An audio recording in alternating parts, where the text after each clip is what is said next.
Subscribe कीजिए हमारे channel को और बेल आइकॉन को दबाइए हमारी लेटेस्ट वीडियो सबसे पहले देखने के लिए।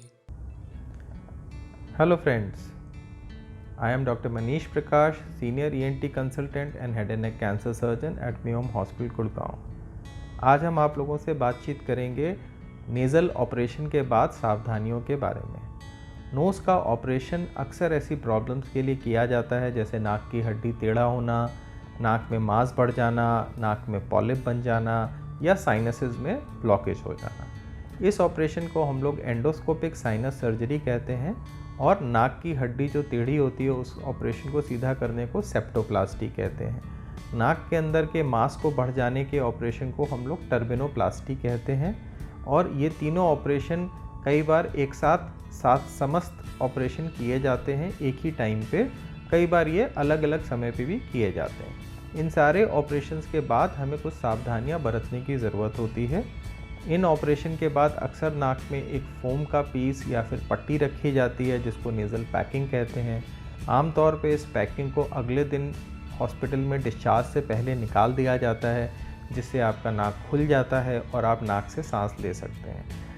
शुरू के ऑपरेशन के बाद आपको नाक में थोड़ी सूजन रहती है जिससे आपको रुक रुक के सांस आएगा और नाक को आपको जोर नहीं लगाना चाहिए, नाक को आपको खींचना नहीं चाहिए, नाक को सिनकना नहीं चाहिए।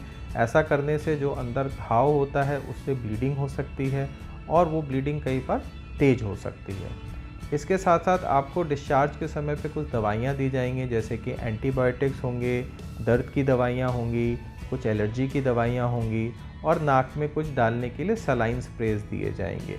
इन दवाइयों का नियमित रूप से जैसे जैसे आपको डिस्चार्ज पेपर में बताया गया है उनको आपको खाना चाहिए और आपको फॉलोअप के लिए 5 से 7 दिन के बाद आपको बुलाया जाएगा। जब आप घर पे जाएंगे तो आपको नरम मुलायम खाने का सेवन करना चाहिए, ठंडी चीज़ें लेनी चाहिए। बहुत गर्म चीज़ें या खौलती हुई चाय कॉफ़ी से आपको बचने की ज़रूरत है क्योंकि इससे ब्लीडिंग का खतरा रहता है। अगर कोई छींक वगैरह आए तो आपको मुंह खोल के छींकना चाहिए जिससे नाक पे जोर ना पड़े और ब्लीडिंग होने की टेंडेंसी मिनिमाइज़ हो सके। इसके साथ साथ नाक से थोड़ा थोड़ा रिसाव जिसमें खून सना हुआ हो, ये कुछ दिन तक नॉर्मल है। 2 से 3 हफ्ते तक लगते हैं इस रिसाव को ठीक होने के लिए ऑपरेशन के बाद। और कुछ पेशेंट्स में हम देखते हैं ऑपरेशन के वजह से अंदर थोड़ी सूजन होना और नाक में से म्यूकस एवं बलगम बढ़ जाना। ये टेंडेंसी भी 2 से 3 हफ्तों में ठीक हो जाती है। कुछ पेशेंट्स को ऐसा लग सकता है कि नाक में से कुछ स्मेल आ रही है या बदबू आ रही है, तो ये चीज़ भी ऑपरेशन के बाद जो क्रस्ट बनते हैं या स्कैब्स बनते हैं उनके वजह से होती है और 2 से 3 हफ्ते में ये चीज़ भी ठीक हो जाती है।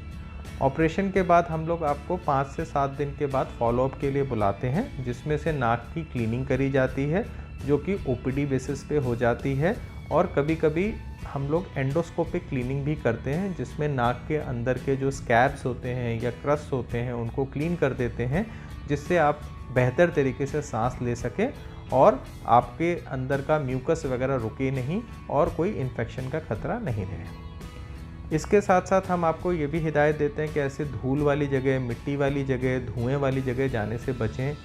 स्विमिंग पूल वगैरह में आपको 2 से 3 हफ्ते तक नहीं जाना चाहिए क्योंकि नाक के अंदर घाव में कोई भी पोल्यूटेड पानी से इन्फेक्शन हो सकता है। इस चीज़ का आपको विशेष तौर पे ध्यान रखने की ज़रूरत है।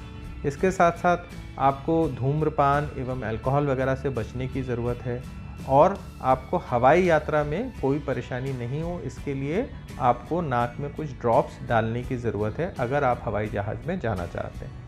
ये ड्रॉप्स अंदर की सूजन को कम कर देती हैं जिससे आपके कान पे कोई दबाव नहीं पड़ता, कान में कोई प्रेशर नहीं आता और कोई नाक से ब्लीडिंग होने की टेंडेंसी भी मिनिमाइज़ हो जाती है। Thank you.